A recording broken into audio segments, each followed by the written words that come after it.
Está valendo. Senhoras e senhores, estamos começando aqui uma nova versão de conteúdo sobre futebol para a gente tratar de alguns temas com mais profundidade, alguns temas que de repente a gente não ouve com tanta frequência, mas que é sempre bom trazer para o público alguns conhecimentos, alguns dados, alguns conceitos, algumas informações que a gente acompanha, que a gente estuda, que a gente vai atrás. Tenho ao meu lado para isso Rodrigo Leitão, uma das maiores autoridades quando o assunto é o jogo de futebol. Rodrigo, que prazer ter esse projeto com você, começar essa série de conteúdo para quem quiser acompanhar, quem quiser estudar um pouco mais o jogo. Que prazer, que honra, viu, Rodrigo? O prazer e a honra é toda minha, porque no final das contas, como a gente estava conversando mais cedo, você é um dos caras aí, uma das representações daquilo que a gente gostaria, que é que o público em geral que assiste futebol e que gosta de futebol pudesse ter acesso à informação. Quando você está ali transmitindo ideias, transmitindo conceitos, debatendo coisas, eu me sinto representado na medida que a gente vê tanta coisa, às vezes, fora de contexto, de conteúdo, de conceito, né? E quando a gente tem alguém como você acessando o público, né? E acessando o treinador, o clube, o jogador, ao mesmo tempo, fazendo essa ponte, então eu tenho que dizer que a honra é totalmente minha aqui e eu fico, assim, é muito gentil da sua parte usar as palavras que você usou, mas eu diria que é o contrário. O prazer, a honra e a felicidade são todas coisas que eu estou sentindo nesse momento. Pô, que legal. Rodrigo, esse aqui é o nosso primeiro episódio, então acho que vale a gente se apresentar rapidamente. Eu sou jornalista, trabalho com futebol desde 2004, sou formado pelo Mackenzie, pós-graduado pela Casper Libero, e sempre tive esse interesse de estudar mais o jogo. Atualmente eu trabalho nos canais Fox Sports, na Rádio 105 FM, tem um blog também no Lance, no portal do Lance, e eu digo que o grande marco para eu começar a estudar o futebol foi o 7-1 para a Alemanha. Aquilo me marcou. Eu, como imprensa, também perdi de 7-1. E ali, para mim, na minha carreira, foi um divisor de águas. A partir daquele momento, eu passei a estudar mais o jogo. Eu vi que a gente não podia ficar do jeito que estava. E falo a gente, falo todo mundo mesmo. A imprensa também, para mim, sempre teve um papel fundamental na maneira com que os profissionais trabalham, na maneira com que o torcedor enxerga o jogo. Então, eu não consigo imaginar um futebol mais qualificado, um futebol brasileiro melhor, sem uma imprensa melhor, sem uma imprensa mais qualificada. Então, a partir disso, eu comecei a estudar, fiz vários cursos na Universidade do Futebol e fui entender várias outras coisas também sobre o ser humano, porque, como você sempre diz, né, Rodrigo, a gente tem que entender o ser humano que atua, o ser humano que joga. Né? Então, fui estudar coaching, fui estudar programação neurolinguística, enfim, vários elementos, várias ferramentas que me pudessem fazer um profissional melhor, em todos os sentidos. Né? Então, essa foi rapidamente assim a minha trajetória. Não quero muito falar de mim, eu acho que a gente tem que partir para os conteúdos, mas para quem está acompanhando a gente também, Rodrigo, conta um pouco aí da sua trajetória também, por favor. Bom, meu nome é Rodrigo Azevedo Leitão, sou treinador de futebol, fui atleta de futsal, né? E aí fui fazer educação física, fiz mestrado, doutorado em ciências do esporte, sempre com o foco em tentar melhorar a minha atividade dentro do campo como treinador, né? Hoje trabalho no Corinthians como assistente técnico do Coelho, na equipe sub-20, e tenho uma trajetória com passagem em alguns clubes: Paulista de Jundiaí, Desportivo Brasil, Santos, o Corinthians, a Ponte Preta, o Ituano, o 15 de Piracicaba, entre indas e vindas ali no cargo de treinador de base, às vezes como assistente técnico de equipes profissionais, mas é isso. E acima de tudo, tentando percorrer um caminho árduo, mas com olhar para frente, sabendo bem onde chegar, onde se quer chegar, né, Capete? É isso aí. Não, com certeza. Rodrigo, para a gente então entrar de vez no assunto com profundidade agora. A gente conversando chegou a vários temas que a gente vai discutir ao longo dos episódios, dos capítulos, mas para começar, tem um tema que hoje me inquieta bastante. Eu diria que hoje é algo, eu não vou usar o termo que me incomoda, mas é o termo que mais eu procuro estudar, que é o que a gente definiu como modelo de jogo barra ou versus modelo de jogador. Quando a gente fala disso, Rodrigo, qual é o viés que você traz dentro de tudo que você estudou já? É claro que o caminho do conhecimento do futebol é algo sem fim, é uma jornada, é uma trajetória que espero que não chegue nunca, porque a gente sempre está aprendendo, mas enfim, Rodrigo, dentro dessa questão, modelo de jogo versus modelo de jogador, qual que é o seu ponto de vista, que viés você traz para a gente? Legal. Bom, eu vou fazer uma linha do tempo aí para a gente tentar fazer uma construção para não achar que nada ficou para trás ou que deixou de ser importante, né? Há pouco tempo, coisa de 10, talvez um pouco mais, né, 12 anos, a ideia de modelo de jogo passou a fazer parte dos treinos de futebol no Brasil, né, principalmente nas categorias de base.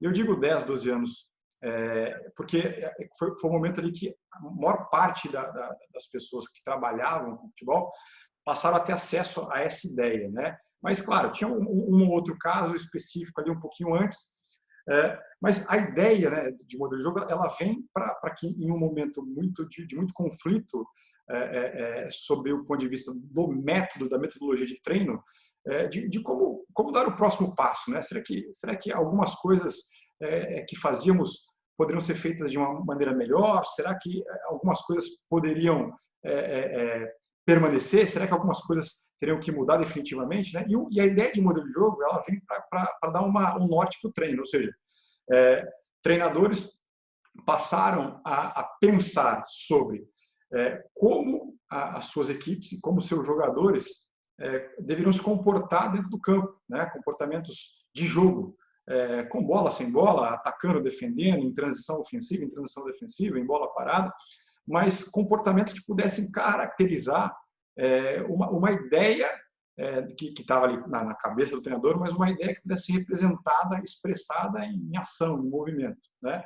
E aí, quando os primeiros trabalhos começam a fazer uso desse conceito para dentro do treino, a gente começa a ter quase que uma revolução. Eu tenho que tomar cuidado com essa palavra, mas é a verdade, porque num primeiro momento, você sabe disso, você que está no dia a dia do futebol, acompanhando os treinos, há não muito tempo atrás, tudo se dava por conta daquilo que o preparador físico concebia como ideia para a sessão de treino, né? Por quê? Porque era ele o cara que dominava o conteúdo, o conceito, para não desgastar demais ou para gerar a adaptação necessária. Quando a ideia de modelo de jogo vem para dentro do treino, não é mais pensar no físico, né? Passa-se agora eu preciso pensar num comportamento que é técnico, que é tático, que é físico, que é emocional, que é cognitivo. E aí, de certa maneira, são outras variáveis, outros controles, é outro tipo de carga. E aí, preparadores físicos passam a estudar isso também, mas o treinador passa a ser o principal personagem, o principal ator, vamos dizer assim, do processo, porque passa não mais por uma ideia que vai ficar na cabeça, ele precisa levar aquilo para o campo. E se ele não conseguir entender o treino, né, não dá para levar para o campo. Bom, então imagina o conflito, né? Chega a ideia de modelo de jogo, ela começa a fazer parte do dia a dia. Mas olha como uma coisa engraçada, porque se a gente pensar efetivamente na ideia do que é modelo de jogo, como é que ela surgiu no esporte, isso é uma coisa muito antiga, mas é muito antiga mesmo, né? Mais de 60 anos.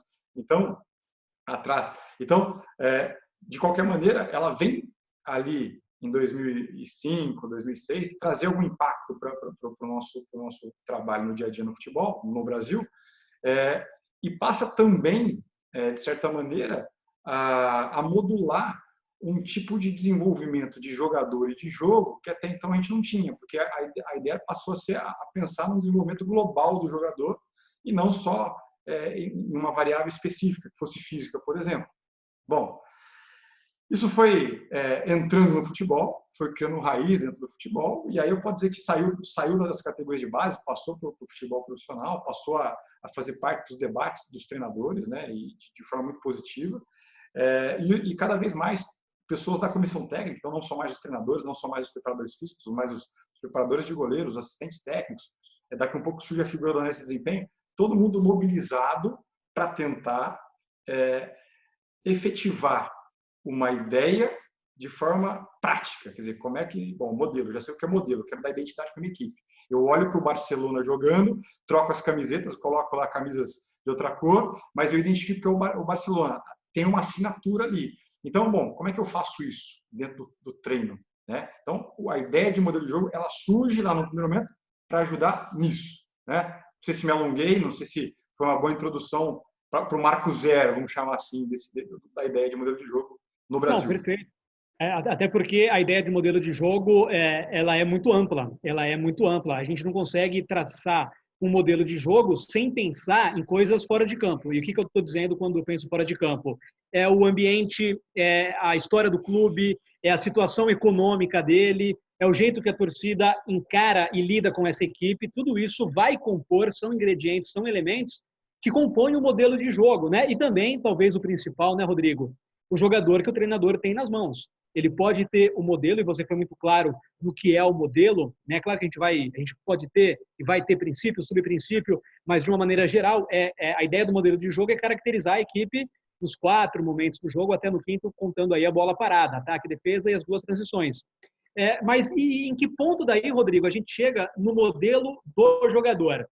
Você diria que a gente pensar daí, então, sair desse viés do modelo de jogo e partir para o modelo do jogador, não é algo tecnicamente novo e tecnicamente numa linha do tempo, numa cronologia, porque se a gente pegar lá atrás, no nosso futebol de rua, a gente tinha ali um modelo de jogador que era o cara na rua descalço, resolvendo N problemas, tomando N decisões ali que eram aleatórias, mas ele conseguia ter essas decisões e que a gente foi perdendo e agora busca resgatar. Então, como que você enxerga essa questão? A gente vai e volta na linha do tempo ou agora é um viés novo do que era essa pedagogia da Rua Nossa? Enfim, eu quero ouvi-lo sobre isso, Rodrigo. Vamos lá. Então, bom, trabalhar o modelo de jogo passa por esses 2 aspectos que você disse, né? Tentar entender a cultura da onde eu estou inserido, a cultura do clube, a cultura da cidade, a cultura do país, né? Porque isso caracteriza muito comportamentos que vão estar presentes na hora do jogo. Então, quando o torcedor da equipe A ele entra no estádio e a equipe está jogando, ele quer ver certas coisas que identifiquem que dê uma identidade para a equipe que assuma bem o papel, represente aquela cultura que envolve o clube, ou que envolve a cidade, ou que envolve um país. A partir daí, né, a gente começa a pensar em coisas interessantes. Primeiro que alguns treinadores acabaram ficando estigmatizados aí como o treinador do modelo A, o treinador do modelo X, o treinador do modelo Y. Quer dizer, eles têm assinatura, esse aqui só sabe fazer isso, esse aqui só sabe fazer aquilo, né? Quando a gente olha para o jogo, né, Capes? O jogo, ele não é isso ou aquilo, né? O jogo é um sem número de possibilidades, é uma imprevisibilidade, quer dizer, ele só é jogo porque é imprevisível. Então, começa a talvez não fazer sentido alguma coisa que pudesse ser uma referência única e que levasse a forma de jogar para um único caminho, em outras palavras, né?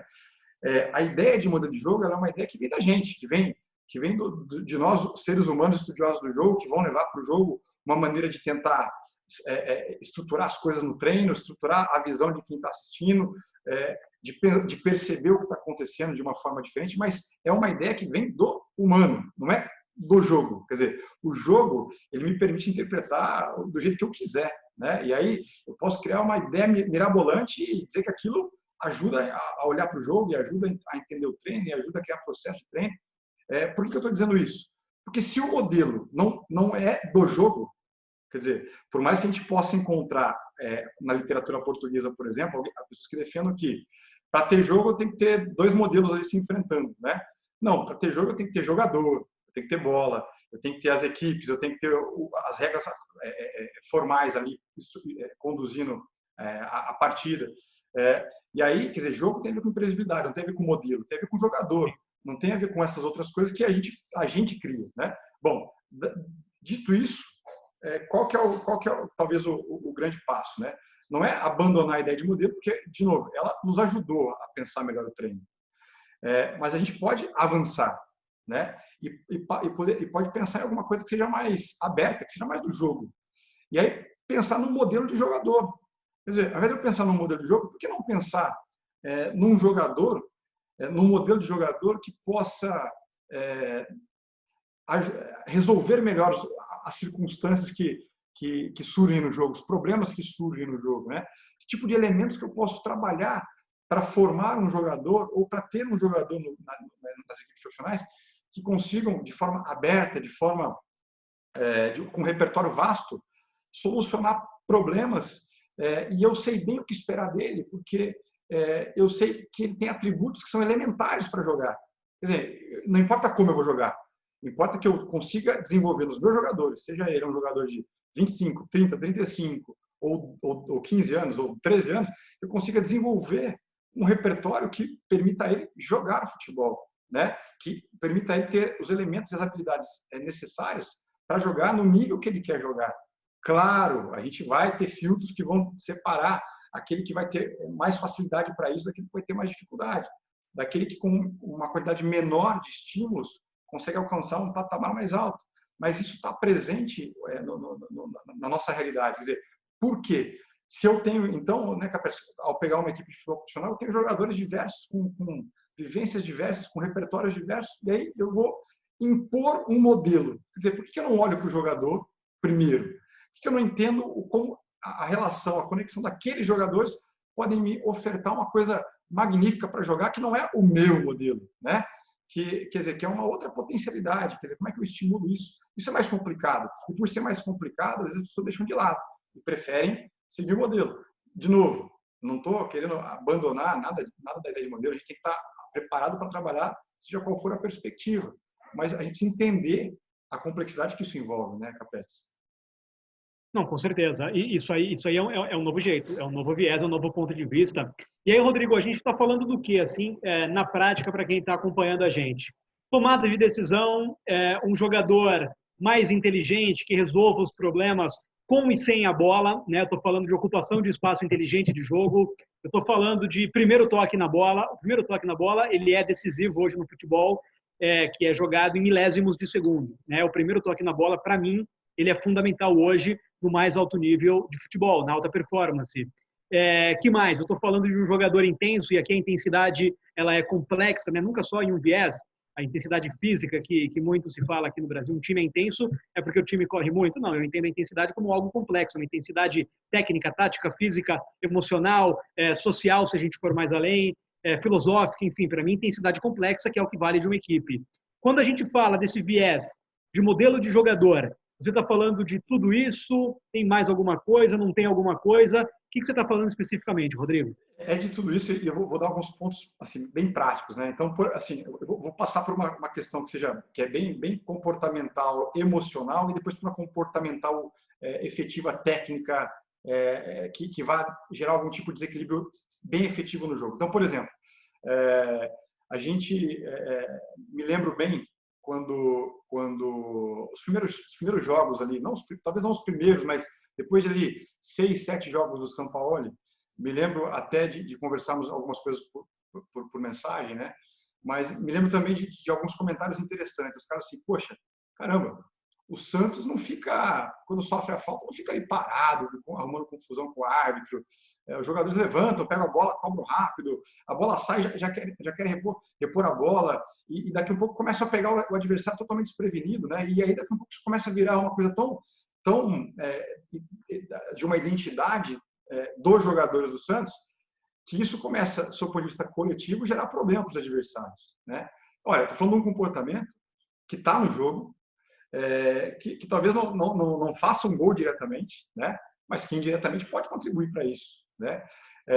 E é um comportamento que tem a ver com o modelo de jogador. Qual é o modelo de jogador? O modelo de jogador é aquele que está concentrado no jogo o tempo todo e que não pode se abalar ou sofrer qualquer tipo de ruído na concentração daquilo que vai fazer, porque não concorda com a visão do árbitro ou porque o adversário tentou desestabilizá-lo. Então, pronto, isso tem a ver com o modelo de jogador. Isso eu trabalho isso. Isso é inegável que isso eu trabalho.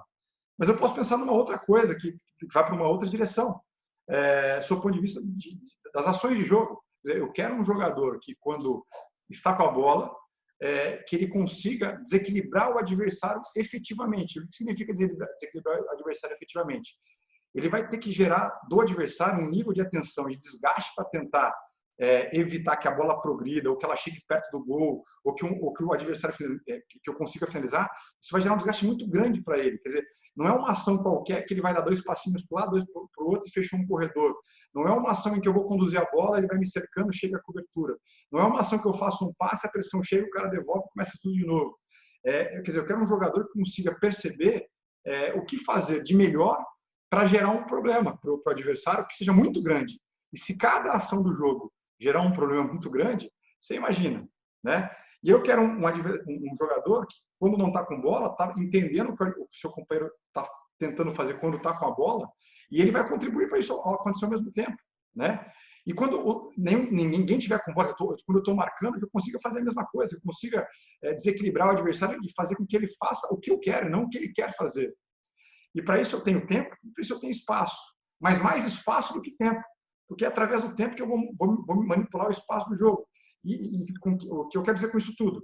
Que na ideia de modelo de jogador, eu preciso pensar que as ações técnicas dos jogadores, quando ele resolve fazer alguma coisa, seja um passo, um drible, um desarme, uma impulsão para cabecear, ele primeiro, Capretes, ao perceber o que está ao entorno dele, ele olha para dentro dele. Quer dizer, ele não pensa em fazer algo que ele não é capaz. Então, pode parecer óbvio o que eu estou falando, mas a gente olha e fala, por que ele não fez isso? Porque quando ele olhou para a situação, ele tentou primeiro tornar o que é possível para ele naquela situação. Só que isso em uma fração de segundos. Mas isso eu também treino. Quer dizer, como é que eu modulo isso, né? Quer dizer, eu posso pensar no jogador e posso pensar na equipe. Mas se eu olhar para o jogador, Caprese, eu vou perceber uma riqueza gigantesca. Porque cada jogador vai tornar na expressão da ação um possível diferente. Então, você imagina, eu tenho 30 caras, 23 caras num elenco de linha e mais os goleiros, tentando possibilidades diferentes. Quer dizer, olha o meu papel como treinador. Não é mais fazer do meu jeito, é tentar potencializar aquilo que ele tem e dar direções para aquilo. Quer dizer, se eu dou do meu jeito, eu não estou mais não é o modelo do jogador, é o modelo do treinador, que vai indo para o modelo de jogo. Se é o modelo do jogador, eu estou ali, autonomia, criatividade, ali em ebulição, emergente o tempo todo. E o jogador tem prazer por isso, né, Capete? E quem está assistindo também. E o treinador também, porque isso gera resultado, né, Capete? Sim, lógico. No final, tudo isso que a gente falou, que a gente debateu, foi para ter resultado, para ganhar jogo, ganhar campeonato. Exatamente. Né? Uhum. Que fique claro, isso aqui não é teorizar e sonhar com algo, né, Rodrigo? Isso aqui Perfeito. É para ter resultado na prática, né? Perfeito. Porque essa é uma outra discussão que eu sei que não faz parte da nossa, mas ela é sempre boa também. Por que a gente estuda, né? Por que a gente estuda? Para para achar uma solução melhor para um problema da prática. Não é para ficar olhando para o teto, né? E pensando, puxa vida, né? Quer dizer, e qual é o problema do futebol? É formar jogadores melhores e, no profissional, entendo jogadores melhores, formar equipes que vençam. E na base, entendo jogadores melhor formados, que eles vençam. Porque o cara que vence na base, ele compete mais, ele passa por mais situações de estresse ao longo da temporada, ele vivencia pressão de semifinal, de final de campeonato mais vezes, e quando ele está no profissional, isso está dentro dele. E pronto, né, Capretes? Com certeza, não, é isso. No final, tudo se resume a ganhar jogo. A gente está falando de um esporte, de uma competição, que o objetivo é ganhar. Então, tudo que circunda é para esse resultado final. Rodrigo, obrigado, então. Acho que a gente conseguiu explorar bem. É claro que o assunto é muito rico, a gente podia ficar aqui horas e horas falando, mas eu acho que nesse primeiro programa valeu demais. Ficou muito claro o modelo de jogo, falando de equipe, de coisa coletiva e falando de jogador. Você trouxe exemplos claros e concretos, ficou fácil o entendimento. E a gente vai colocar esse material, está colocando já em várias plataformas. Algumas têm comentários, perguntas. É válido quem está acompanhando a gente deixar também sugestões, né, Rodrigo? Eu acho que isso contribui. Né? A gente aqui quer fomentar o debate, quer debater. Eu acho que não tem certo ou errado em nenhum aspecto no futebol. Tem N maneiras de fazer, de ganhar, de discutir, de falar. Enfim, são vários pontos de vista. Eu acho que isso que torna legal e interessante qualquer tipo de discussão, essa pluralidade de conversa. Então, Rodrigo, obrigado. E fica o convite seu aqui também, né, para todo mundo participar com a gente.